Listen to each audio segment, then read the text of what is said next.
Hello, I'm number 3, and this is my story. I was brought to the United States when I was only 3 years old. My brother was only a month old. I actually remember arriving here. I remember waking up and knowing I was no longer in Mexico. In a 3-year-old's conception, I kind of understood why we were here. I saw my parents struggling with money, and I don't know how I could remember this, but I could remember my parents arguing regarding this. My mom was a maquiladora worker, and she had a fairly well job. Unfortunately, my dad, because because bonuses were coming around, he was fired. And we ended up being very poor, and my mom was pregnant, so we ended up here. I remember my childhood learning how to adjust to the United States, learning how to speak English, and I just remember school a lot. I felt like whatever I could not make up economically at home, I could make up with whatever I could do at school.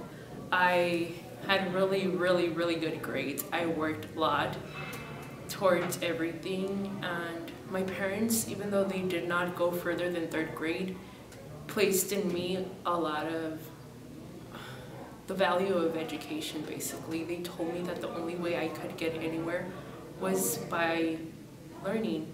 And though my parents don't understand what it's like to be a student in the United States, they do understand that this is the only way I will get out of the situation I live in. When I reached high school is when I realized how hard it would be for me to be an undocumented person living in the United States. I realized that my dreams of going to school, at least to the school of my choice, would not be very easy. I actually visited various campuses, and some of them, not to mention their names, actually straight out told me that I would not be admitted to their campus because it would be pointless, because I wouldn't be able to afford the tuition. It was very devastating to know this, and I just had to cope with all of this. It was very heart-wrenching.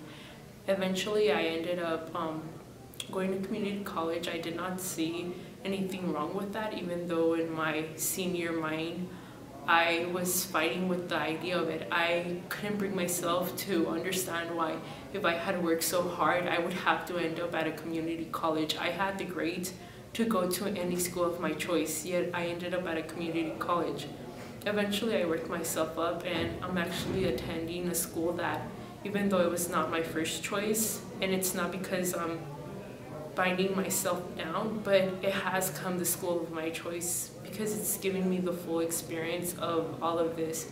And I really do believe that the only way I can make a difference is that I come to make people understand that the struggle of an immigrant person is not only a struggle of one, but of many.